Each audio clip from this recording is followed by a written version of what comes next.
Hallelujah, magandang umaga po sa bawsa. Tayo sa Panginoon ay isang musigang awitin. Welcome po sa Father's House Christian Center. At magandang umaga. Ulit lang sa Panginoon. Hallelujah, time to be happy. Let's time to be happy. Yes, God. The place to be happy is here. And the way to be happy is to make someone happy. And then let them happy. One more time. The time to be happy is now. The place to be happy is here. And the way to be happy is to make someone happy. And then let them happy. Here's the blood. It's the blood that sets me free. It's the blood that sets me free. It's the blood, it's the blood, it's the blood of the Lamb. It's the blood that sets me free. It's the blood, it's the blood that sets me free. It's the blood that sets me free. It's the blood, it's the blood, it's the blood of the Lamb. It's the blood that I know it was the blood, yes. I know it was the blood. I know it was the blood. I know it was the blood for me.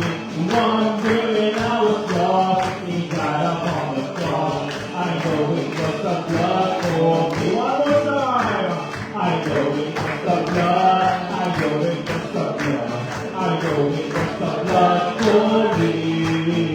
One day when I was lost, He died upon the cross. I know it was the blood for me. I am delivered. I am delivered. Praise the Lord. I am delivered by His blood. I was found by the shame of Satan. I am delivered. Praise one more time. Delivered. Praise the Lord. I am delivered by His blood. I was found by the grace of Satan. I am delivered. Praise God. He's the King of Kings. He is the King of Kings. He is the Lord of Lords. His name is Jesus. Jesus, Jesus. Oh, He is the King. Oh, that's why He's the King of Kings. He is the King of Kings. He is the Lord of Lords. His name is Jesus. Jesus, Jesus. Oh, He is the King. Give me oil in my lamp. Give me oil in my lamp. Give me burning. Give me oil in my lamp. I'm free. Hallelujah. Give me oil in my lamp. Give me burning. Keep me burning to the grave. For my son, give me oil in my lamp. Keep me burning. Give me oil in my lamp. I'm free. Hallelujah. Give me oil in my lamp. Keep me burning. Keep me burning to the grave. I'm gonna sing Hosanna. Come on and sing Hosanna. Sing Hosanna. Sing Hosanna to the King of Kings. Come on and sing Hosanna. Sing Hosanna. Sing Hosanna to give me oil. Give me oil in my lamp. Give me oil. Give me oil in my lamp. I'm free. Hallelujah. Give me oil in my lamp. Keep me burning. Keep me burning. One last time. Give me oil. Give me oil in my lamp. Keep me burning. Give me oil in my lamp. I'm free. Hallelujah. Give me oil in my lamp. Keep me burning. Keep me burning to the. Come on, sing Hosanna. Let me go. Come on and sing Hosanna. Sing Hosanna. Sing Hosanna to the King of Kings. Come on and sing Hosanna. Sing Hosanna. Sing Hosanna to one more time. Come on and sing Hosanna. Sing Hosanna. Sing Hosanna to the King of Kings. Come on and sing Hosanna. Sing Hosanna. Sing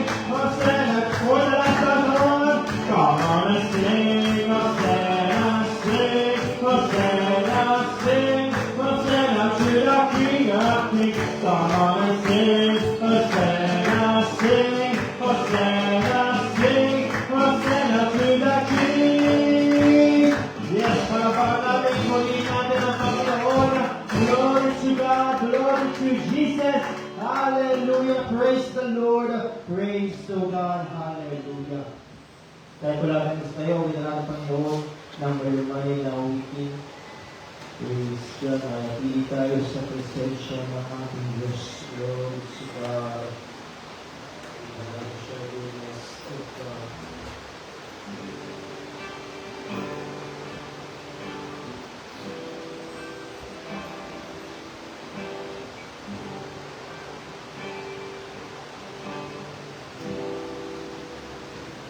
I love you, Lord. Oh, your mercy never fails me.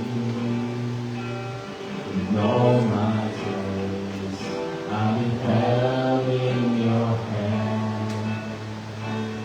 From the moment that I wake up until I lay my head, oh, I will sing of the goodness of God. And all my life, hallelujah. All my life you have been faithful. All my life you have been so good. With every breath that I am able, oh, I will sing of the goodness of God. I love you, Lord. I love you, Lord. Yes, oh God. Oh, your mercy never fails me. All my days I've been held in your hand. From the moment that I wake up until I lay my head, oh, I will sing of the goodness of God. All my life is with you, God. All my life you have been faithful. All my life you have been so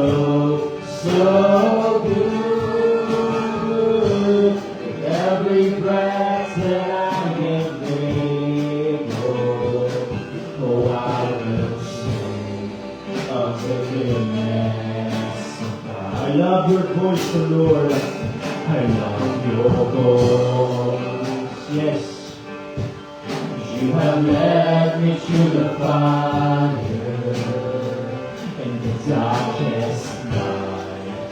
You are close like no other.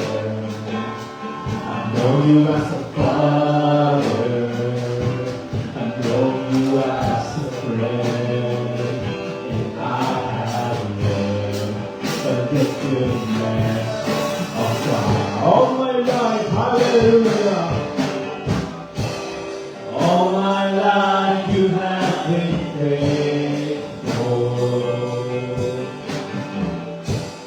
All my life you have been so good. With every breath that I am able, oh, I will sing of the goodness. For the last time, all my life, hallelujah. All my life you have been faithful. Yes, oh Lord. All my life you have been so good. With every breath that I am able, oh, I will sing of the goodness of God. Your goodness is running after me, yes, oh God. Your goodness is running after me. Your goodness, one more time. Your goodness is running after me. When my life lays down, I surrender now. I give you everything. Your goodness, hallelujah. Your goodness is running after. It's running after. Sa papuling na at pangapalapakan natin ang Diyos taas na tayo.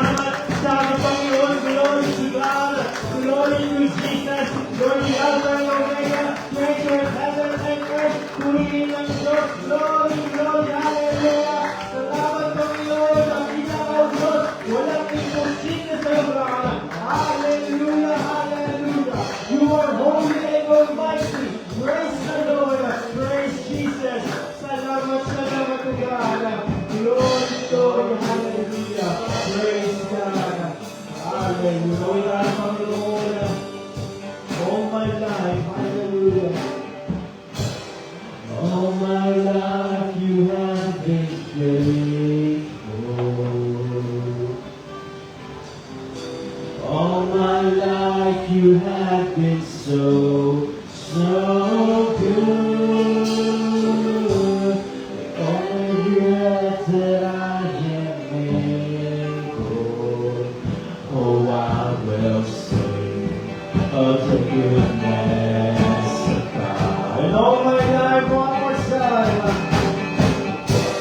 All my life you have been faithful. Yes, so Lord, glory to God. All my life you have been so good. With every breath that I am able, oh, I will sing of the goodness of God. And I will sing. Oh, I will sing of the goodness of God. Isa pa palapakan natin ang Diyos, purihin natin ang Panginoon, taas natin ang ating Diyos. Hallelujah! Glory to God! Glory to Jesus! Praise the Lord! In the name of our Lord Christ, our King, our Savior. Purihin ikaw, Diyos. Salamat, salamat. Praise God. Ating announcement of our worship schedule. Meron po tayong panalangin araw-araw from Monday hanggang Sunday.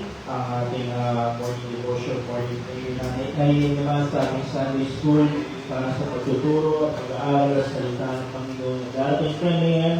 ang ating Sunday morning worship at Sunday evening naman 6:30 p.m. ng linggo ng ating evening service every Wednesday sa 6:30 p.m. din ang gabi. Panalangin natin ang ating bansa, ating Pangulo, President Ferdinand Bongbong Marcos Jr., sa amin din natin mga government officials, ang mga ating mga tagapamuno sa ating bansa Pilipinas, magkaroon ng kaligtasan, ang pagkakaroon sa salita ng Panginoon sa loob ng government. Pray din natin ang ating mga leaders, Mr. National Church Leadership, Pastor Greg Mitchell, Pastor Jessica, Pastor Joe Campbell, sa amin din natin ating national leader, Pastor Boyd Isipida, ng Mandaluyong, at pag-pray din natin ang mga regional leaders, Pastor Frank Beneventura, Pastor Nalo Bucay, Pastor Ernie Enente, Pastor Charles Farias, Pastor Yel Sedel, at ang ating Mother Church, Pastor Rico Herrera. Dalangin natin ang kalusugan ng ating mga pastor, ang kanilang kalakasan at pangangkawang, at pag-pray din natin sama ang ating mga fellow baklaan daughter churches, Pastor Merson Balbuena, Pastor Noel Torres, Pastor Victor Lizard, Pastor Vincent Daver, Pastor Marcel Gana, Pastor Bong Canyosa, Pastor Junlay Bichayda, Pastor Sam Bulbul, at sa Caloocan City, na Pastor Jerry Morales. Pag-pray din natin ang ating fellow baklaan daughter churches, Pastor Melvin David, Pastor Jordan Chavez, Pastor Jess Pancho, Pastor Larry Dumaya, at hindi natin mga missionary churches all over the world, Abu Dhabi, Cambodia, Taiwan, Indonesia, Japan, Israel. At pag-pray din natin ang ating mga kapatiran sa Vietnam. At sama din natin pag-pray ang ating bayang Antipolo Upper, ang ating pastor, Pastor Maricel Sena, and Sambayan, spiritual breakthrough, financial breakthrough, salvation, and deliverance. So, dalangin natin sa Divisali, sa Litinlote, at ang ating sasakyan sa gawain ng Panginoon. Pag-pray din natin yung mga healing and prayer requests, palakasan sa ating kapatid si Silvio Garcia, at siya, hindi na Bonifacio San Pedro, Alberti San Pedro, Lita Lourdes Dulo, si Cromping, at pag-pray din natin kung meron mga karamdaman ngayong umaga, ilapit na sa Panginoon, kung meron kayong kilala na mga karamdaman, ilapit natin kailangan sa Diyos sa kagalingan, sa kanila at ang mga pagtipod ng ating Panginoon. Pag-pray din natin ang mga activities natin kung darating na Feb 12 ang ating Conference Night sa Baclaran,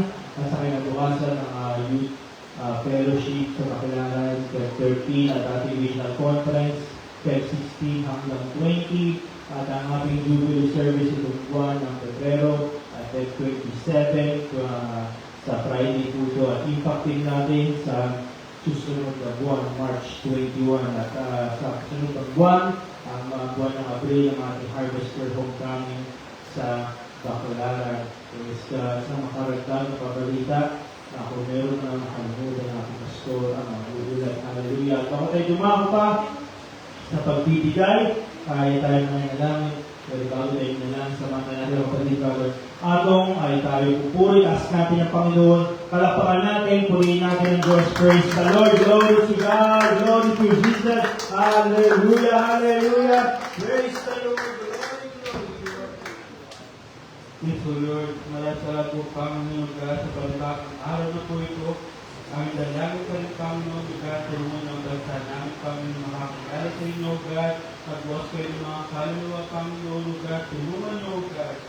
Aming dalangin Panginoon God ng mga laban sa harapan ng mga international leaders, national leaders Panginoon God, at ang mga Grandmother Church Panginoon sa Mantaluyong God, Hayman na po Panginoon God, ang iba ng Espiritu Panginoon, pagdagawin na pa rin Panginoon God, ang mga babae, at ang aming Mother Church Panginoon sa Baklaran Panginoon, kayo pa rin God, ang nagbigay Panginoon God sa pagpapala sa kanila, kayo pa rin God, magbukas ng mga kaluluwa sa kalugar ng Baklaran Panginoon God, magbukas kayo Panginoon mga buhay Panginoon God.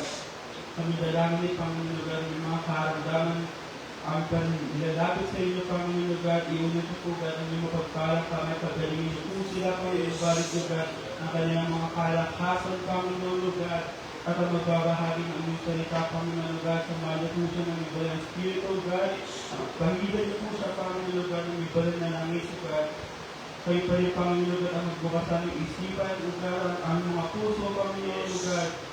Kalabas ka rin Panginoon God, dalawang yung pagpapala God, kalakasan God, kung ano sa magdalawang ng pangalan ni Jesus. Amen. Magtanggapan, magkamahal sa isa't isa, umitan natin ang Diyos sa iyong I will deliver, praise the Lord. I will deliver by God. I was bound by the shame of Satan. I will deliver, praise the Lord. I will deliver, praise the Lord. Delivered by God. I was bound by the shame of Satan. I will deliver, praise the Lord.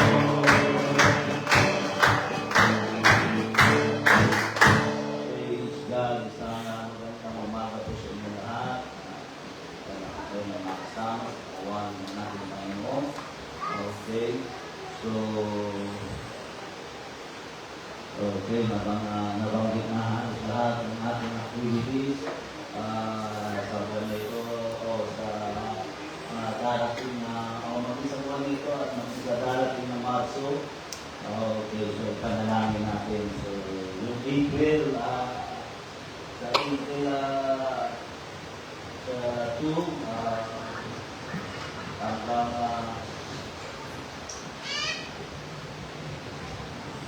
okay, hanggang 4 ay harvest ng kami sa Baklaran. Okay, so yung ating pledge, namin po na minsan sa ayo po hamon, kasi na sa pledge, so panalangin natin na sa bago dumating yung buwan na yan. So sa madaling salita, panalangin natin katapusan ng Marso ay maibigay natin sa Panginoon. Amen. Praise God. So, kaya magkano yung ating hanapin mo? Magkano? 5K. Okay, so nasa 5K. Basta na siya doon. Pati liwang pa yun lang. 3-5 ang abunuhan niya. Nangos niya eh. Okay, so yun lang ang ating nilang pabalita pa. So kasabay niyan yung Bible pa rin sa Tacloban. Nag-start yata sila yung katapusan ng Marso, March 30. Ang kanilang gawain sa Western Visayas. Okay. So, yan lang ang ating pabalita at So yung February 12 ay Opus Night yan. So medyo na-adjust. 600 daw yung mga bagang dyan at sa basketball court daw yata, sa cover court, gaganapin. Siguro expected nila, marami talaga. Hindi kakasya mo sa Baclaran Church. So, okay. So, pagandaan po natin yan. Ngayon po ay February 8. So, ilang araw na. Okay, so, yan lang ang ating ilang pabalita. Amen. Praise God. Hallelujah. So, ganyan talaga. Ika nga, magastos ang umibig. Amen?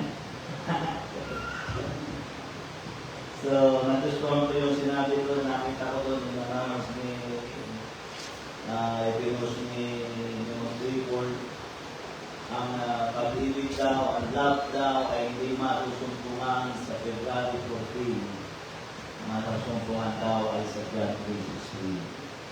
Okay na, ang ipanat niya doon. Totoo naman talaga. Kita na lang ang matusumpungan mo dyan. Pagbibigay lalo ng laman, kita ng laman. Okay, so wala na akong nalimutan at tulad ng ating parating ginagawa, tayo ay pinilito ng pananalapi para sa kawalan ng ating Panginoong Diyos. Praise the name of Jesus. Aklat na Mateo sa chapter 22 ay hindi ko na itong binapasa o binabanggit. Naituturo dito, pero gusto ko yung basahin. Ngayon, Matthew chapter 22, ito yung time na hinuhuli si Jesus. Tinatanong o gustong malaman ng mga Pariseo at mga reliyosong tao ng panahon na yaon at ng mga tao ni Cesar kung ano ang pamantayan ng ating Panginoon pagdating sa sekular, tulad na lang ng pagbabalik ng buwis. Kaya, tinanong nila ang Panginoon na sinabi dito sa verse 18, basahin natin. O 17, para makita natin ang lubusan. Matthew chapter 22, verse 17, sabihin mo nga sa amin, ano sa akala mo matuloy ba kang bumuwis? Kaya God, o hindi. Kaya yung tax, yung buwis, yan ay matagal ng issue yan. Yan talaga ay karaniwan, isinasagawa sa mundo ng ating ginagalawan. Verse 18, napagkilala ni Jesus ang kanilang kasamaan at sinabi sa kanila, bakit ninyo ako tinutokso? Na yung mga mapagpaimbabaw. Ipakita ninyo sa akin ang saraping pangbuwis at dinala nila sa kanya ang isang denaryo. Sinabi niya sa kanila, kaninong larawan ito at ang nasusulat. 21, at sinabi nila sa kanya kay Cesar na magkakayo'y sinabi niya sa kanila, kaya ibigay ninyo ang kay Cesar at ang kay Cesar at sa Diyos ang sa Diyos. Ito dahilan kaya hindi tayo nag-class. Ito dahilan kaya hindi tayo nag-rally. Dahil pinikilala ni Jesus ang gobyerno, ang pamunuan, ang mga namumuno, ang mga nasa kapangyarihan. Hindi kailangan niya na. Hindi niya sinabi, ibigay ninyo kung tama at matino yung nakaupo. Hindi niya sinabi ganon. At alam niya yung kilala niya. So sa madaling salita, hindi usapin kung bulok o matino yung nakaupo. Basta ang sinabi ng Panginoon, ibigay ninyo sa kanila ang nararapat. Pero ang initanda ng pagkilala. Pero sa bandang huli, hindi rin na kinalimutan na sinabi na, kaya ibigay ninyo kay Cesar ang sa kay sila at sa Diyos ang sa Diyos. Hindi kayo na niyo. Pagamat maraming tumutuloy sa yan, maraming tumutuloy sa yan daw ay isang pasanin yung nasabi nila. Pero kung kinikilala natin ang Diyos, hindi ito isang pasanin. Hindi ito isang pasanin. Yan ay pagkilala sa aming Panginoon. Itinuro ni Jesus, kilalanin ninyo ang mga namumuno sa inyo. Ang mga nakatataas sa inyo ay inyong kilalanin. Ibigay mo ng Diyos sa kanila ang nararapat sa kanila. At ang nararapat din sa Diyos ay ibigay ng Diyos. Napakalinaw. Yan ang kaisipan ng Panginoon at pagkilala. Katulad ng nakaraan, sinabi ko ng linggo ng umaga at linggo ng gabi. Diba? Nasabi ko nga, minsan ginawa ni Jacob na sinabi niya na kung ako'y pagkapalain mo, ay walang pagsalang, ipapalik ko sa iyo ang bawat ikasampung bahagi na tanggapin ng aking mga kamay. So, ibig sabihin, pagkilala yun at pagbibigay ng bahagi sa Diyos sa kanilang buhay. Nung gabi, nabanggit ko, sabi ko, minsan, nagiging questionable, nagiging katanungan sa kanila yung tinuturo natin dito sa simbahan. Sinasabi nila, hindi daw yun. Sa totoo lang, hindi naman talaga sa pilitan niya. Hindi naman sa pilitan niya na pinili ko ba kayo. Wala naman ako pinuntahan dito. Kaya naman uga ko, hindi ko pinipilit eh. Hindi ko pinipilit. So, tumahang ka kayo ba? Bakit wala pa? Wala ako sinasabing gano'n. Hindi yan sa pilitan. Depende yan sa kapasyahan ninyo. Kaya hindi nyo may aalis sa amin na mga mamamaral dahil yan ang salita ng Diyos na ituro ito at ihamon. Dahil yun ang blessing ng Lord, nato ng pagpapala ng Panginoon. Wala kami may bibigay sulit sa inyo pagharap ninyo sa Panginoon. Hindi namin itinuro, hindi namin sineryoso ang usapin niya. Sabi ko nga, dahil pag sa ibang tao ay sa labas. Diba? Pagsahod nila, ang San Miguel bill, na tondin niya, ay inaalin nila may bahagi sa sahod nila. Kaya pagsahod nila, ibubuod nila yung pang good time, ibubuod nila yung pang sabong, ibubuod nila yung ano, tapos isusulit kay misis yung pambayad sa kuryente, sa bakal, sa tubig, sa tuition ng anak, pagkain. Aminin natin at sa hindi, nakapulod na yung para sa pang-using. Totoo ba o hindi? Bakit yung maluwag sa loob natin na nakagawa natin? Pero pagdating sa nawain ng Panginoon, isip na isip tayo ng ang Diyos ay may bahagi sa bawat pinikita natin. Hindi yung makatawin.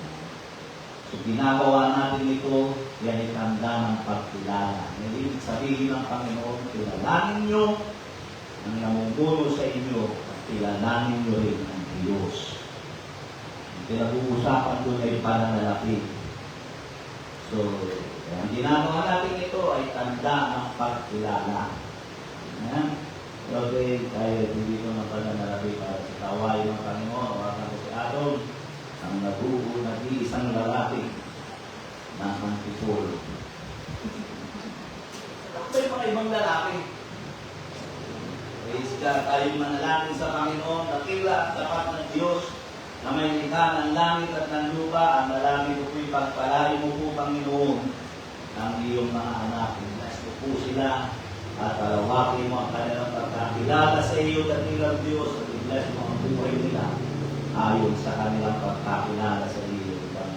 Maraming pong salamat, Panginoon, sa iyong kabutihan o sa pangalan ni Jesus. Amen. Praise God. Hallelujah.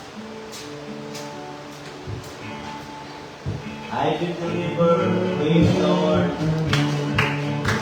Delivered.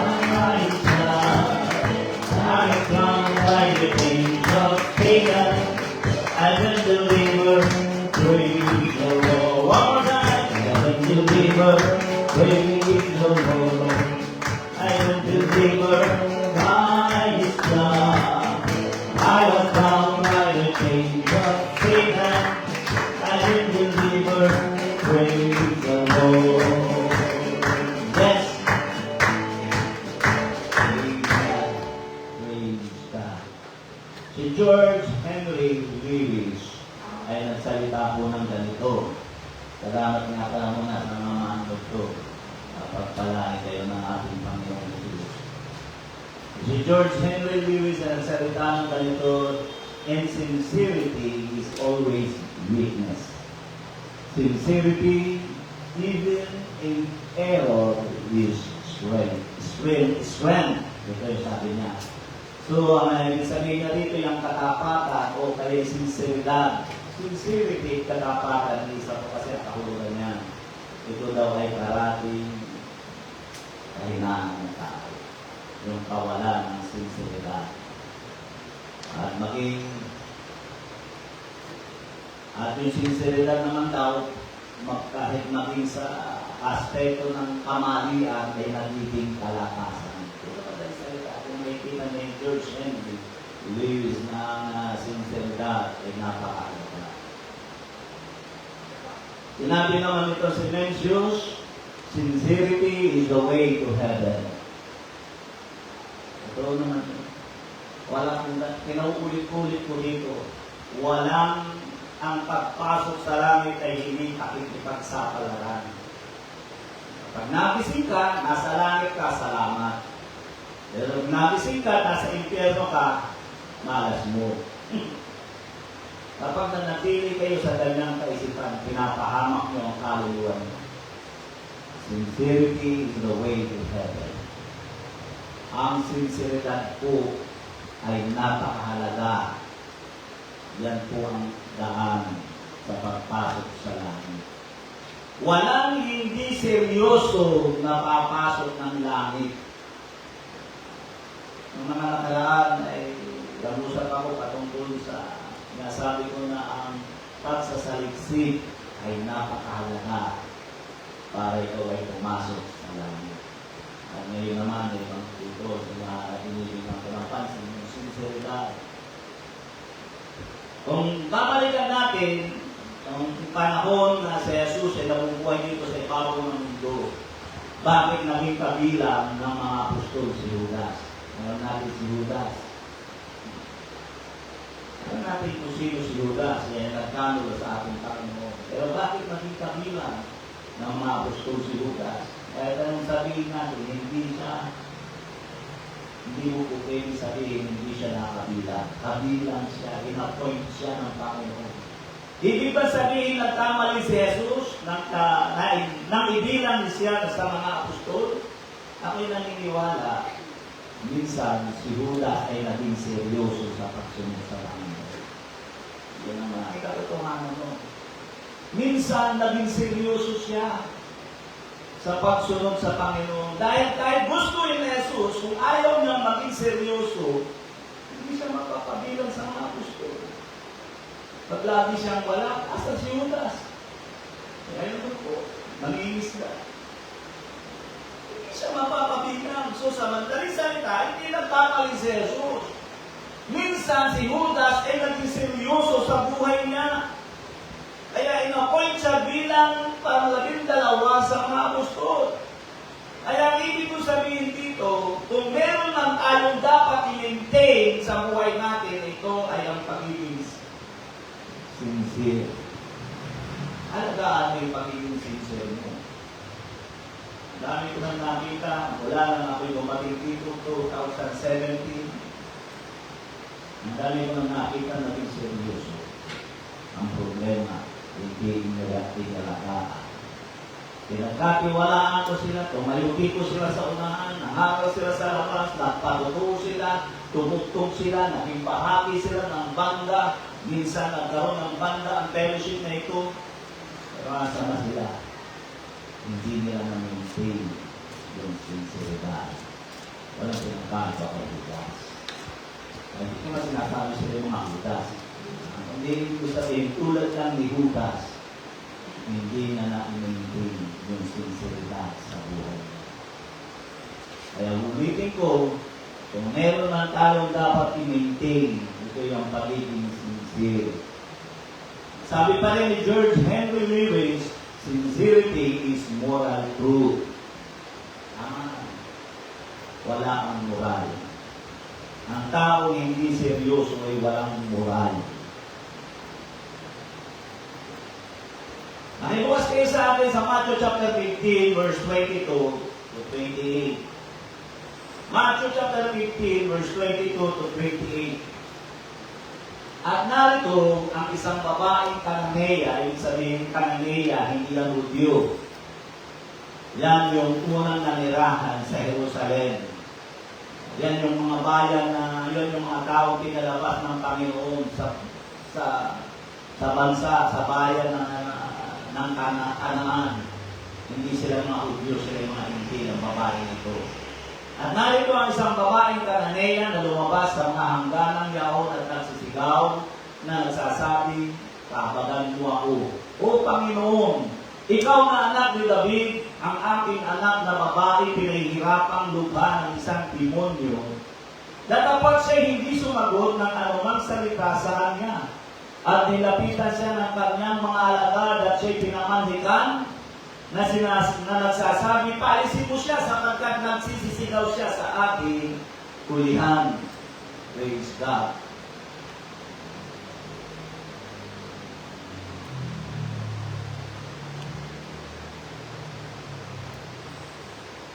So, sa verse 24, datapot siya'y sumagot at sinabi, "Hindi ako sinugo, kundi sa mga tupang na naliligaw sa bahay ng Israel." Datapot lumapit siya, ito yung Kananea, yung babae. Datapot lumapit siya at siya'y sinamba niya na nagsasabi, "Panginoon, sakluluhan mo ako." At siya'y sumagot at sinabi, "Hindi ba dapat nakunin ng tinapay sa mga anak at itapon sa mga aso?"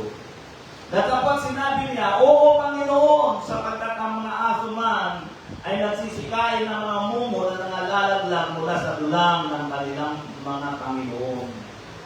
Nang magkagayon, sumagot si Jesus at sinabi sa kanya, "O babae, malaki ang pananampalataya mo. Mangyari sa iyo ayon sa ibig mo." At dumaling ang kanyang anak mula sa oras na yaon. Dahil ito ng daliang manalangin, dakila, tapat na Diyos, marami pong salamat sa iyong kabutihan at sa iyong biyaya, dakilang Diyos na pinagkakaluho mo sa amin. Samahan mo ang iyong salita. God, dahilan mo ito ng iyong banal na Espiritu, God. Lagyan mo ng hamon ang aming mga puso, dakilang Diyos. Marami pong salamat, Panginoon, sa iyong kabutihan. Sa pangalan ng Jesus. Amen. Ang nakita ko sa binasa natin, pinangalanan kung the blessing is in sincerity. Ang pagpapala sa mga taong seryoso sa paglapit sa Panginoon. Una, nais kong bigyan ng pansin, you cannot live sincerity without the Word of God. Ito po yan. Napakahirap maging seryoso ang isang tao na walang salita ng Diyos sa kanilang buhay. Puro kalokohan ang pinagdagawa ng isang tao walang pagpapahalaga sa salita ng Panginoon. Galatians chapter 6 verse 7, ang sabi rito, "Huwag kayong padaya, ang Diyos ay hindi napapabiro sapagkat ang lahat ng yasik ng tao ay siya namang aanihin niya." Kaya ito dapat natin maunawaan. If you are sincere, hindi ka matitisod sa salita ng Diyos. Kung ikaw ay sincero, hindi ka matitisod. Nakita niyo yung babae. Dahil sa siya'y sincero, kahit siya'y nahalaitin at sabihin aso, hindi siya natisod. Bakit? Dahil seryoso siya eh. Gusto niyang gumaling, gusto niya ng biyaya at pagpapala mula sa Panginoon. Kaya yung mga tao na matitiso rin sa salita ng Diyos, hindi yan seryoso sa buhay nila. Nagmamasid lang yan sa loob ng church. Walang sincerity sa buhay nila. Yan ang totoo niyan. Kaya konting salita lamang, ikinapipisod nila. Sobrang makipas ko na isa. Ulang na lang isa. Banggitin ang pangalan. Tinutol talaga ng Panginoon eh. Hindi ako sinuko para sa mga asong tulad mo. Diretsahan na ganyan magsalita si Jesus. Meron na ba akong sinabihan dito na aso? Wala pa akong sinabihan na aso. Pero nakita ko dito, dahil nga siya ay seryoso, walang dahilan para siya maatiso. Kapag ang tao ay hindi seryoso, nagpapasya sila ng mga bagay na mali o kaya'y pumipili sila ng hindi tama. Kaya ano? Tandaan mo, ang taong pumipili, nagpapasya ng tama ay mga taong seryoso sa buhay. Pag ang tao'y pumili, nagpasya ng mali sa buhay nila, doon mo makikilala na ang tao'y hindi seryoso sa buhay nila. Kapag ang taong hindi seryoso, hindi nila kailanman iibigin ang katotohanan. Hindi nila iibigin ang katotohanan. Kaya yung babae na sabi niya, "Oo, Panginoon, aso nga ako." Ito yung pakinanggap niya. So sa madaling salita, iniibig niya ang katotohanan. Mahal niya ang katotohanan. Tinatanggap niya ang realidad. Kaya alam naman talaga niya na ang kaligtasan ay para lang sa mga Hudyo. Yun ang sinabi ng John chapter 4 verse 23 or 22. Kaya tinanggap niya yun, sinabi niya yun, "Oo, Panginoon." Kaya ang tao hindi seryoso, hindi nila kailanman iibigin ang katotohanan, bagamat hindi nila iibigin ang katotohanan, kundi kanilang katitisuhan, sapagkat ang katotohanan ay seryoso. Naniniwala ba ito na ang katotohanan ay seryoso?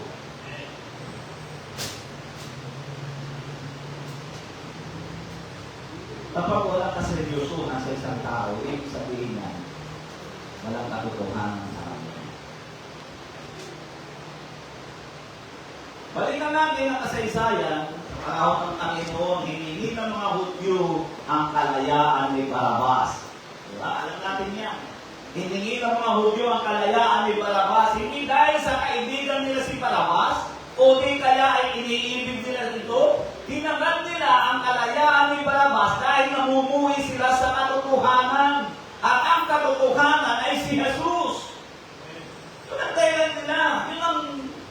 Yun ang katotohanan doon. Kaya pinili nila isang magnanakaw, mamamatay tao, sapagkat ayaw nila ng katotohanan, hindi sila seryoso. Yun po yun nagbigay ng problema, pumatay yun ang mga kababayan nila, pero yun ang hiningi nila kapalit ni Jesus. Yun ay pagkapatunay ng taong hindi seryoso ay nagpapasya ng mali. Bakit nagawa ng mga kawal na hamakin ng Panginoon? Ang dahilan, hindi sila naniniwala sa salita ng Panginoon. Kaya nasabi ko, mahirap maging seryoso ang isang tao walang pagpapahalaga sa salita ng Diyos.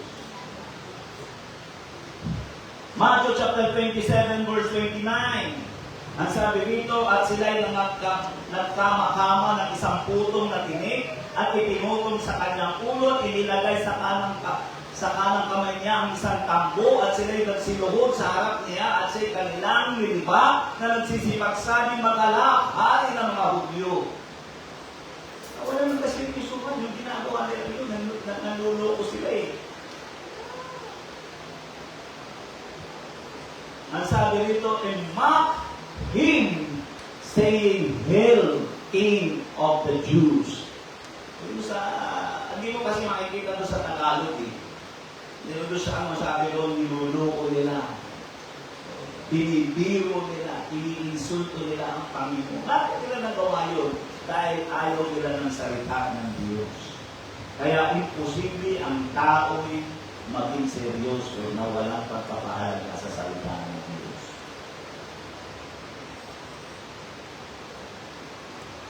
Sa Lucas chapter 23 verse 11, at si Herodes na kasama ang kanyang mga kawal ay inimura siya at siya ay nilibak at sinuutan siya ng marinal na damit at ibinalik siya kay Pilato. Hindi mo na si seryoso sa ang Panginoon. Bakit? Dahil hindi sila naniniwala sa salita ng Panginoon. Malibang sampalatayanan ng tao ang salita ng Diyos, hindi niya magagawang sawatain o sansalain o i-review ang isang tao sa kanyang ginagawa.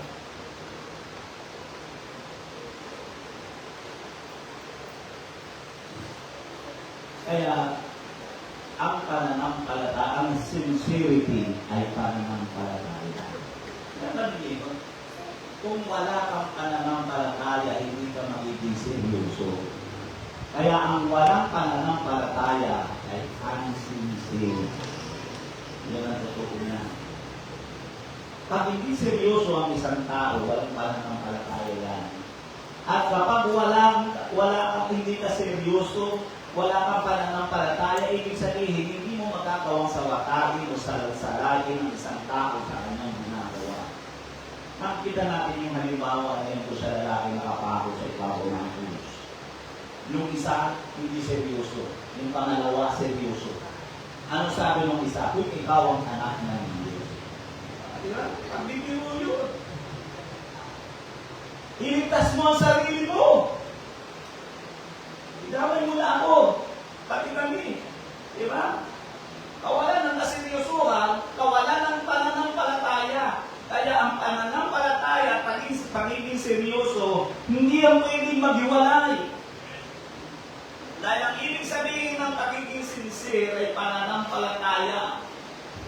Lucas 23, verse 40 to 41, dapat sumagot ang isa at sa pagsaway sa kanya, nagawa niyang sawayin ang kanyang kakosa, ang kapwa niya tulisan na nabibita. Bakit? Sapagkat siya'y sumampalataya. Kaya natin seryoso siya. Hindi siya tumawa. Diba? Hindi niya tinawanan yung sinabi ng kakosa niya. Bagkus sinawata niya. Bakit? Sapagkat mayroon siyang pananampalataya. Dapat sumagot ang isa at sa pagsaway sa kanya sinabi, hindi ka ba natatakot sa Diyos? Yang ikaw ay nasa ngayon din kaparusahan? At tayo sa katotohanan ay ayaw sa katwiran sapagkat tinanggap natin ang nararapat na kabayaran sa ating mga gawa. Datapwat ang tao ito hindi gumawa ng anumang masama. Hindi na magagawa yun kung wala siyang kaseryosuhan sa buhay. At hindi maliligtas ang isang tao hindi seryoso o walang kaseryosuhan sa buhay. Because faith is sincere. Wala kong pananampalatayang makapiro. Ang pananampalataya po'y pagiging seryoso. Ang ibig sabihin ng pananampalataya ay to be sincere. 2 Corinthians chapter 2 verse 17, ang sabi dito, sapagkat hindi kami gaya ng karamihan na kinakalakal ang salita ng Diyos, kundi sa pagkatapat at gaya ng mula sa Diyos, sa harapan ng Diyos ay nagsasalita kami para kay Kristo. Nakapagsalita sila para kay Kristo sapagkat sila'y seryoso. For we are not as many which corrupt the word of God, but as of sincerity, but as of God, in the sight of God, speak we in Christ. Kung wala kang kaseryosuhan, hindi ka makapagsasalita ating kay Kristo. Dahil wala kang pananampalataya.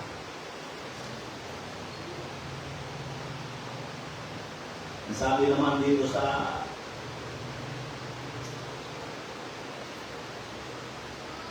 mayroong bahagi sa Bible, kasi hindi ko na isulat kung ano, dahil pinaka-copy paste ko lang kasi ito. Mayroong bahagi sa Bible ng ganitong pangungusap, for we are not like many adulterating. Isa ka rin ito, kaya sila ng kaulugan sa binasa ko. The Word of God, but as sincere men, but as men belonging to God in the sight of God, we speak in Christ. Binabanggit yung pagiging seryoso, yung pagiging sinseridad. Hindi ka raw makapagsasalita ka tungkol kay Kristo kung wala kang kaseryoso. Pangalawa na nais bigyan natin ng pansin, you cannot reach the heart of God without sincerity. Napaka-imposible na makuha mo ang puso ng Panginoon ang wala kang kaseryosohan. Pero dahil sa sincerity ng babae na kanangeya, ano sabi ng Panginoon? O babae, napakalaki ng pananampalataya. Dahil binis-claimate niya, pero yung sinceridad niya hindi nawala. Kaya makuha niya ang puso ni Jesus. Because faith is sincerity. Matthew chapter 8, verse 5 to 10, nasabi dito, at pagpasok niya sa Capernaum ay lumapit sa kanya ang isang senturyon na sa kanya'y namanghit at nagsabi, Panginoon, ang aking alila ay nararatay sa bahay, lumpo at lupa na hihirapan. At sinabi sa kanya, Tarulong ako at sa kanya at siya aking pagagalingin. At sumagot ang senturyon at sinabi, Panginoon, hindi ako karapat-dapat na ikaw ay pumasok sa ilalim ng aking bubungan. Datapwat sabihin ko lamang ang salita at gagaling ng aking alila. Sapagkat ako naman ay taong nasa ilalim ng kapamahalaan at may nasasakupan.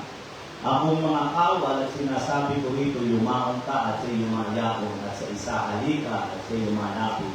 At sa aking alipin gawin mo ito at kanyang ginagawa.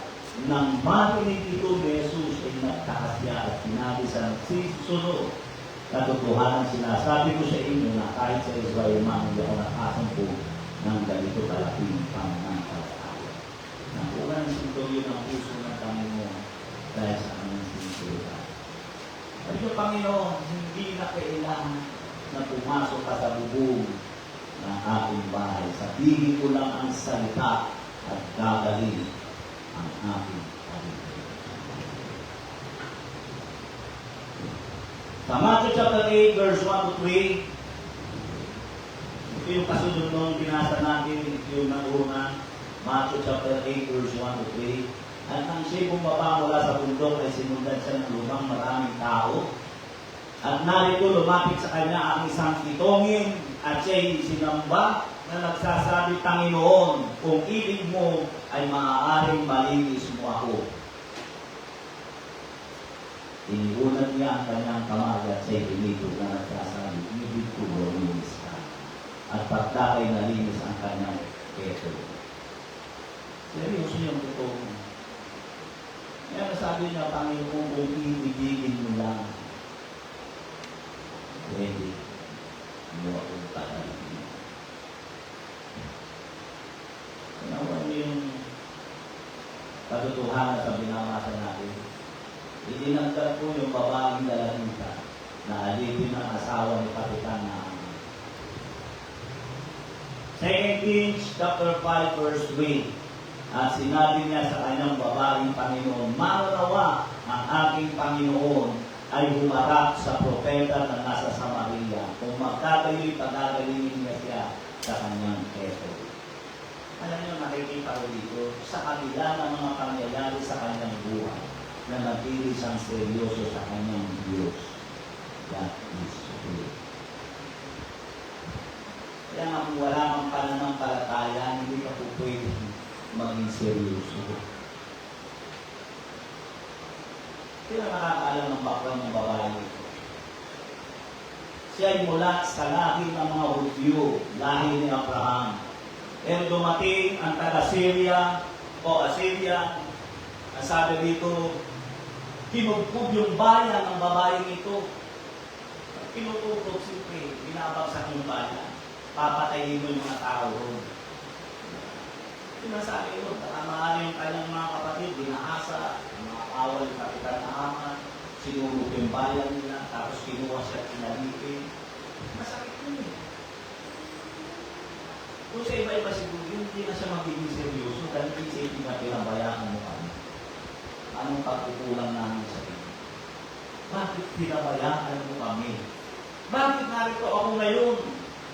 Nangako ka sa akin, seek ye first the kingdom of God. Eh bakit ganito ang buhay ko? Diba?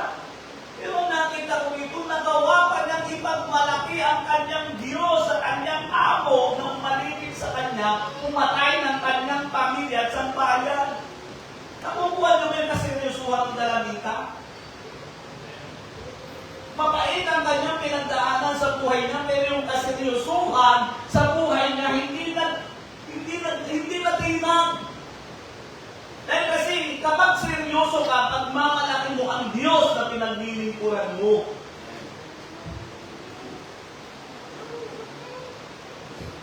Yan ang dapat natin maunawaan. Yan ang larawan ng pagiging seryoso. Kaya nga sabi ko nga, ang pagiging seryoso ay pananampalataya. Walang mananampalatayang palabiro. Dadalo na mo kaya niya maibigan. Dahil hindi po pwede na maging seryoso ang tao nang wala ang salita ng Diyos. Diba, yun yung unang punto na ibinahagi ko sa inyo. Ito ang pangalawang punto na ating pinag-aaralan, hindi mo makukuha ang puso ng Diyos. Hindi mo makakapture ang puso ng Diyos nang wala ang kaseryosohan. Sinabi ni Solomon, nang siya'y tanongin ng Diyos sa isang palaginip, seryoso siyang sumagot. Nasabi nito, 1 Kings chapter 3, verse 7 to 10. Matuto tayo magbasa. At ngayon, O Panginoon kong Diyos, iyong ginawang hari ang iyong lingkod na kahalili ni David na aking ama. At ako'y isang munting bata lamang. Hindi ko nalalaman ang paglumabas at pumasok. At ang iyong lingkod ay nasa gitna ng iyong bayan na iyong pinili. Isang malaking bayan na hindi mabibilang o matuturingan dahil sa karamihan. Bigyan mo nga ang iyong lingkod ng isang matalinong puso upang humatol sa iyong bayan, upang aking makilala ang mabuti at ang masama, sapagkat sino makakahatol dito sa iyong malaking bayan? At ang pangungusap ay nakalugod sa Panginoon na hiniling ni Solomon ang bagay na ito. Kaya, alam niyo kasunod doon, ang sabi ng Panginoon, dahil sa hindi mo hiningi ang kayamanan, hindi mo hiningi ang mahabang buhay, o kaya ay ang kamatayan o ang ipaghihiganti sa mga kaaway mo. At dahil sa iyan ang hiningi mo, karunungan para mapaglingkuran ang aking bayan, ang mga bagay na hindi mo hiningi ay ibibigay ko sa iyo. Ang malaking kayamanan at magkakagay ka ng lahat, talinong pag-iisip. Kaya sabi ko, walang nabuhay na mahilig ka sa kalinin ni Haring Solomon. Bakit na nagawa yun? Bakit na nahuli ang puso ng Panginoon? Dahil seryoso siya. Hindi siya humingi ng toys. Kasi bata pa siya dyan eh. Binatilyo pa lang siya dyan eh. Hindi siya humingi na magandang pana, magandang kabayo. Diba? Yung nasabi ng Panginoon na hindi ka humingi ng kayamanan o material na bagay, ang hiningi mo ay karunungan para mahatulan mo ang aking bayan, mapangunahan mo ang bayan ko. Kaya ito makikita natin dito kay Solomon. Kaya ang taong tunay na seryoso, ang puso ay umaapaw para sa kapakanan ng iba. Nabanggit ko rin ng Miyerkules ng David. Na ang totoong seryoso ang puso, umaapaw ang kanyang puso sa iba. Hindi lang siya seryoso sa kanyang sarili, seryoso rin siya na maabot ang ibang tao, na mapaglingkuran ang ibang tao. Kaya nga nabanggit ko ng Miyerkules, paano ka makakapagdala ng kaluluwa sa gawain ng Diyos, eh sarili mo nga, hindi mo madala. Alanganin kang dalhin. Diba? Paano mo masing seryosong abutin ang ibang tao? Eh, ikaw nga sa sarili mo, hindi ka seryoso. Dahil ang isang taong seryoso, ang nakikita lang niya hindi kanyang sarili, pati kapakanan ng ibang tao. At yun ang nakita ng Panginoon kay Haring Solomon. At nakikita rin natin ito doon, maging doon sa apat na magkakaibigan sa Mark chapter 2, beginning verse 1 hanggang 4. At nang siya'y pumasok muli sa Capernaum, pagdaraan ng ilang araw ay nahayag na siya'y nasa bahay. At marami nagkakatipon, ano pat hindi na magkasya, kahit sa pintuan man, at sa kanila'y sinaysay niya ang salita. At sila'y nagsidating na may dalang isang lalaking lumpo sa kanya na usong ng kapat, at nang hindi sila makalapit sa kanya dahil sa karamihan ay kanilang binakbak ang bubungan ng kanyang kinaroroonan, at nangyari kanilang masira, inihugos nila ang bidaan, pinaligaan ng lumpo. Nakita mo yung kaseryosuhan nila. Dahil sa kanilang pagiging seryoso, nakakita sila ng isang lumpo sa daan. Pinagtsagaan nilang buhatin para ilagay sa harapan ng Panginoon.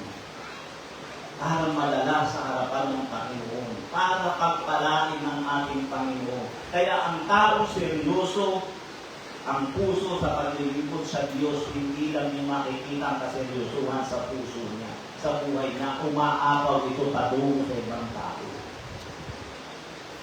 Nagkakaroon ka ng kabigatan sa ibang kaluluwa. Yan ang sign ng isang tao seryoso. Pero kung pinadala natin ay sarili lang natin, hindi makikita. Pero yun mo yun. Pagdating nila doon, nahirapan pa sila. Eh hindi nila maipasok. Hindi sila iniwan. Mahirap lumapit sa Panginoon na may dala-dala ng ibang tao na paralyzed. Pero dahil nasa sila seryoso, may hindrance, may sagaban. Pero dahil sa seryoso sila, hindi nila nakita yung sagaban, yung hirap, yung pagod. Magkasabunan, sinira ang bubong. Ano nakikita nyo sa akin? Sabi ko nga ng Miyerkules, wala akong nakita. Kasi na-research ko kung kamag-anak ang bagay ko, o kaibigan mo, ano nakalagay. Isa ba nakalagay doon, nagmalasakit ang apat na dalhin sa Panginoon yung lupo. Kung ikaw ay hindi seryoso, dahil wala kang pananampalataya, hindi natin magagawa.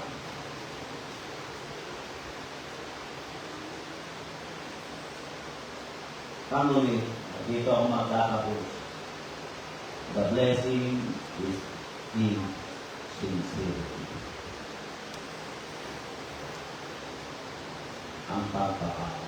Hindi ka pwede pagpalain ng Panginoon sa ito ay palagi. Hindi mo siniseryoso ang mga bagay. Mahirap yun. Ang sincerity ay una sumisira ng pagiging mababang uri ng tao. Harapan natin. Makikita natin yung sa kanila. Diba?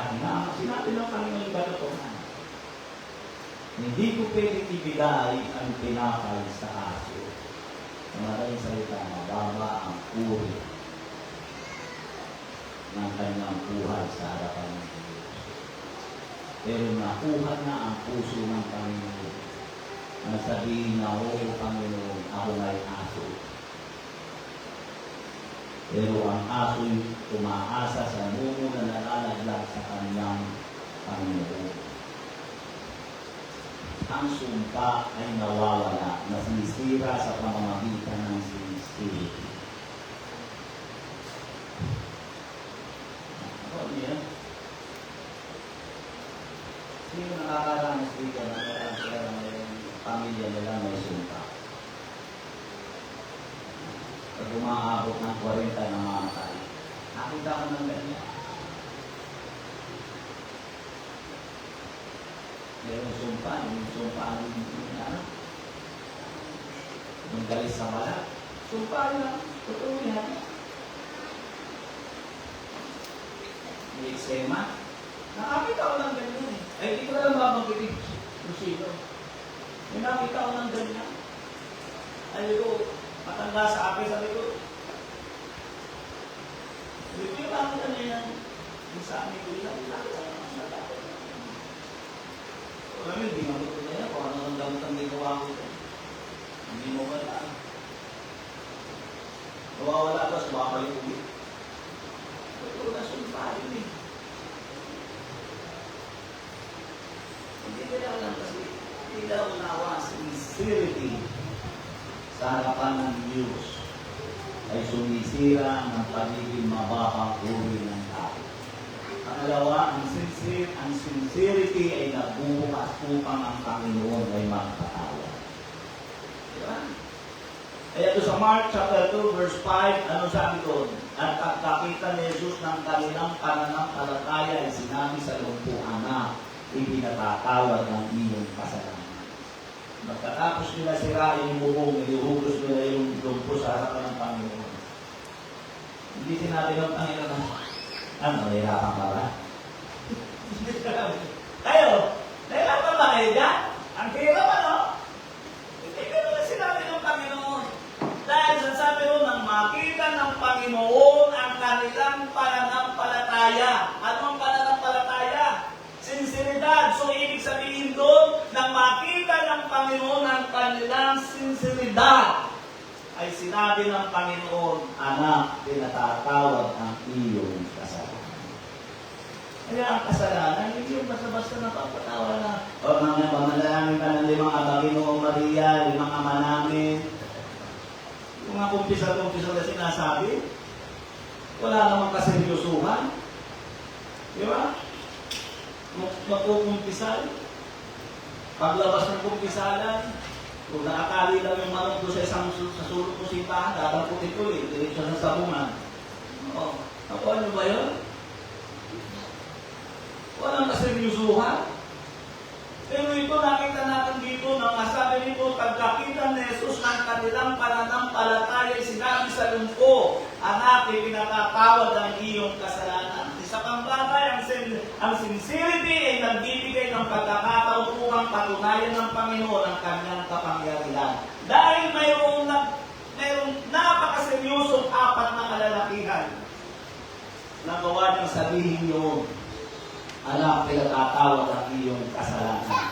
Basahin natin Mark chapter 2 verse 10 to 12. Datapot upang maalaman ninyo ng anak ng tao may kapamahalaan sa lupa na magpatawad ng kasalanan. Sinabi niya sa lumpo, sa iyo ko sinasabi, magtindig ka, buhatin mo ang iyong higaan, umuwi ka sa bahay mo. At nagtindig siya, pagdakay binuhat ang higaan at dumako sa harap nilang lahat. Ano pat nanganta ka silang lahat at niwalhati nila ang Diyos na nagsasabi kailanman hindi tayo nakakita ng ganito.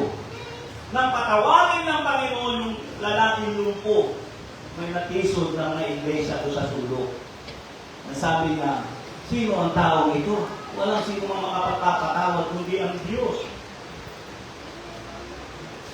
Diba? Yung sabi ko, tama naman yun.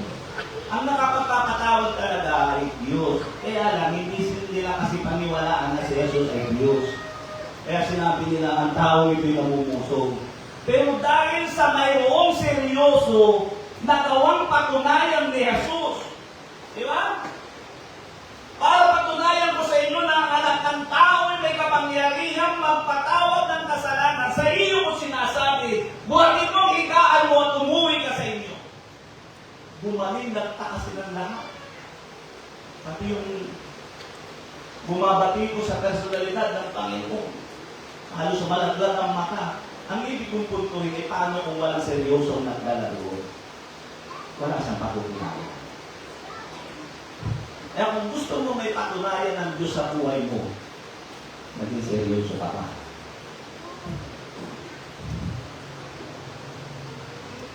Ang taong sincere ay pwedeng bumago ng puso ng isang tao. Yan po ang huwag natin kalimutan. Ang taong seryoso ay pwedeng bumago ng puso ng isang tao. Yan natin makikita yun. Lucas sa chapter 18 verse 18, yung babaeng bao. Sabi roon, sa inyong personal na pagpapasahan, sabi roon, mayroong isang bukong sa bayang Laon at mayroong isang babaeng baon na parating bumabalik-balik doon sa likong hukom. At marami siyang nabibigo dahil yung likong hukom ay baluktok ang pag-iisip. Hindi bumaaksyon kung walang pera. Yung babaeng baon ay isang mahirap lang yun. Pero ang sabi doon, araw-araw, hindi siya tumitingin. Sincero siya. Na hinihingi ka sa likong hukom na siya ay ipagtanggol Sa kanyang kaapihan, anong sabi roon? At sabi doon dahil, ang sabi ng ibong mo kung baka pagabakin ako ng kapaparito ng babaeng ito, ipagtatanggol ko na siya. Ibibigay ko ang gusto niya. Makikita, pinakikita ng kwento ng Panginoon. Siya sa nagkwento mo, ibig sabihin mo, sa pamamagitan ng kaseryosuhan ng isang tao, pwede mabago ang kapasyahan ng isang kahit masama at baluktot na tao. Pwede mabago. Okay.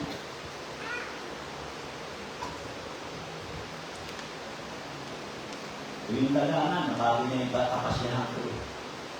Yan. Nabanggit ko na ay kwento ko na. Yung dagado sa timba.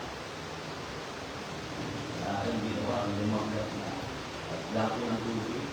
Dalawa sila. Yung isa, ang bilis. Kaya, pero yung isa, inapit ng madaling araw.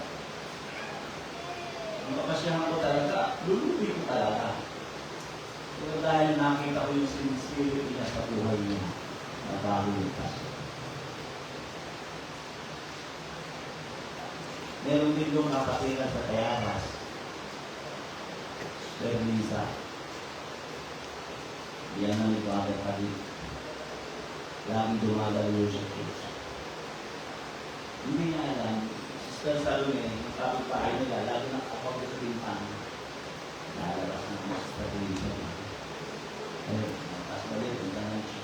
Tama na Sister Lisa, sa church. Nakita nyo. Yung isang araw, hindi siya ilanganin siya tumalo. Hindi nga naman, sa salon na,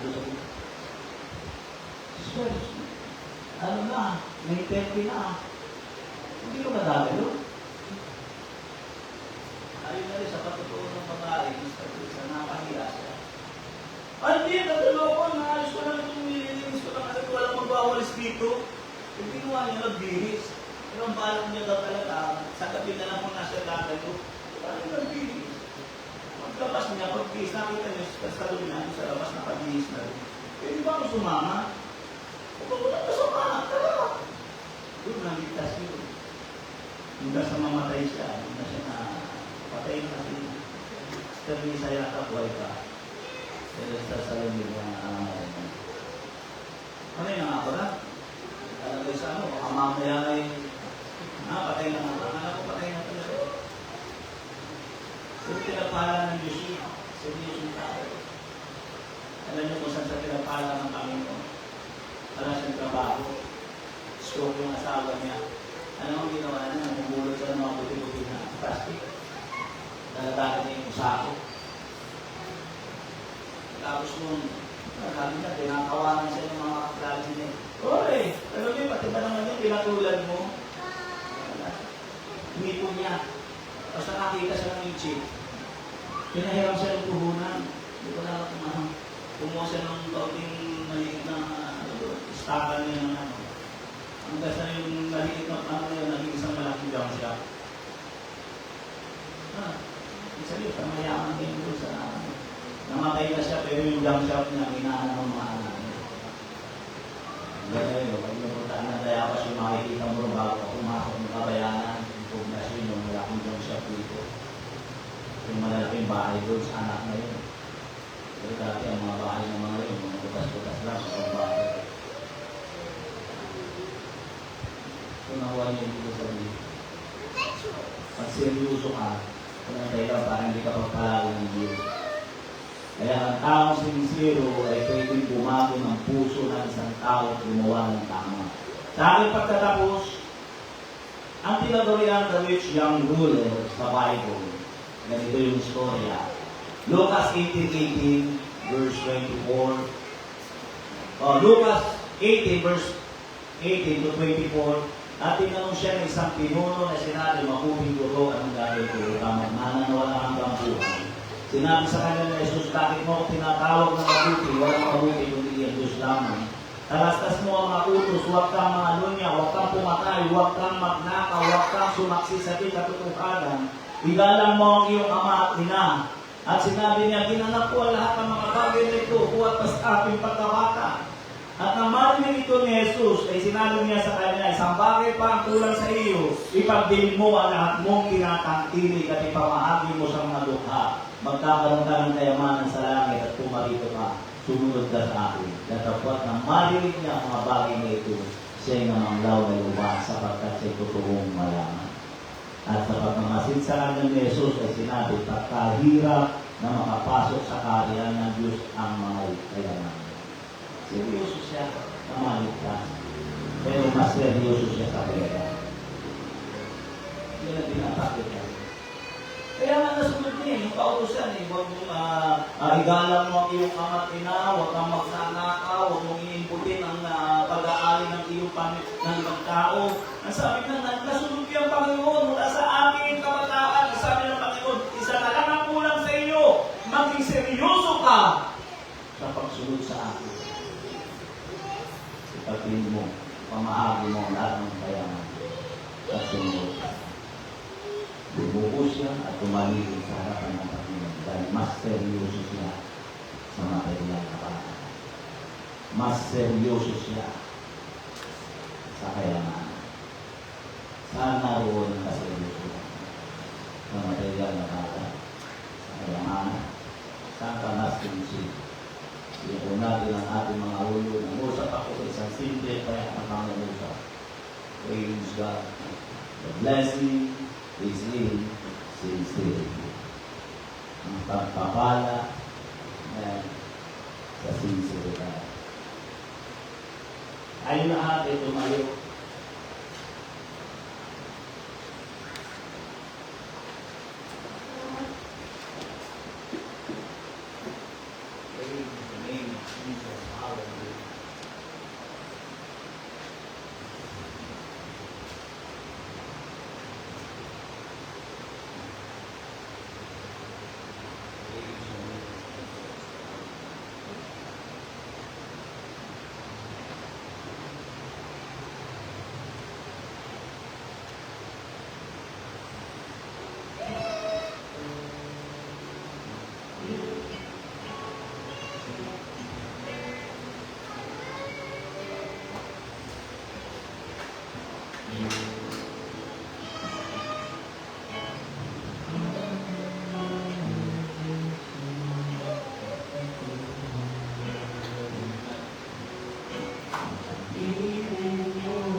Hindi mo pa kilala ang ating Panginoon.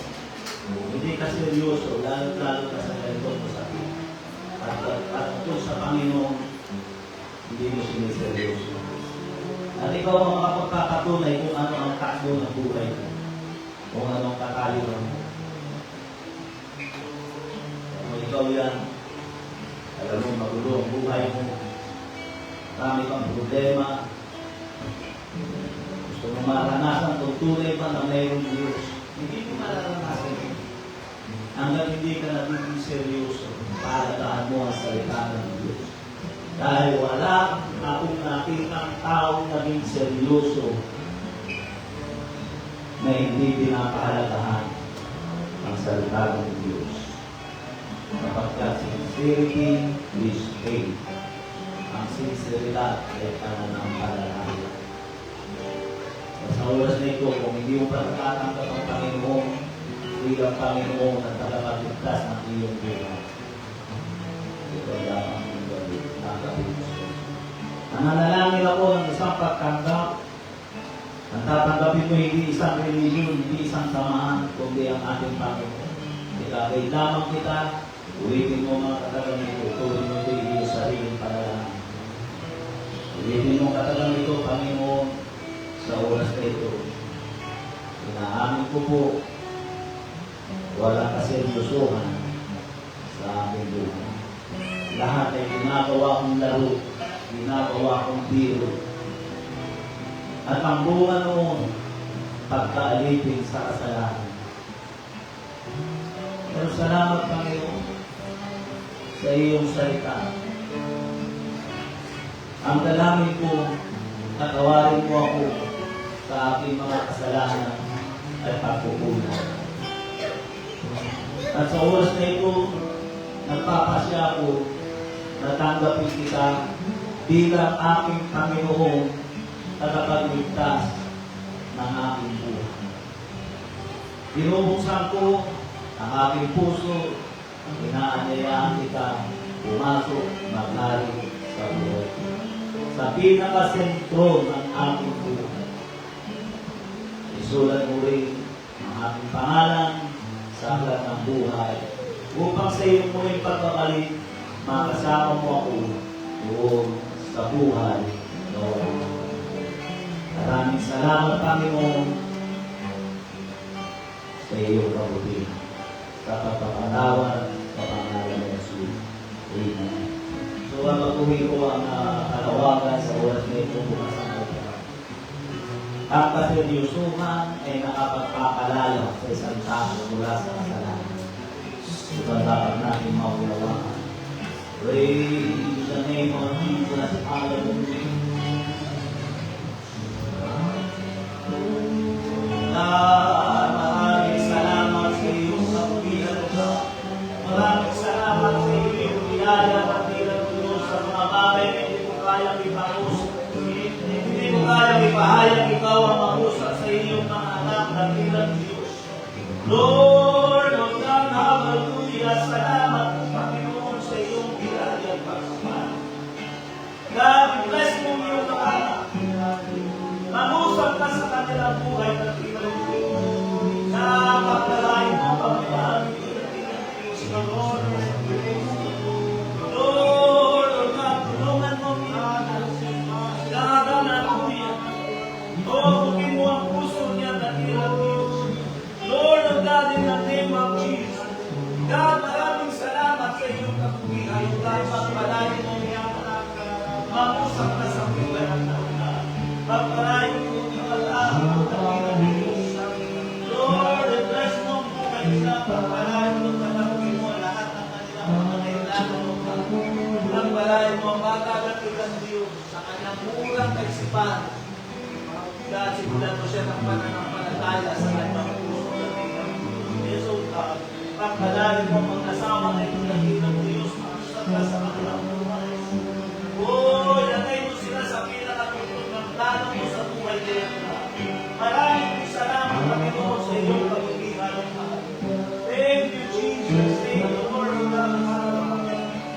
Praise the name of Jesus. Praise the name of Jesus. Halip natin tumayo, ikan natin ang Panginoon.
namin ang pinakasentro ng kalooban mo, God.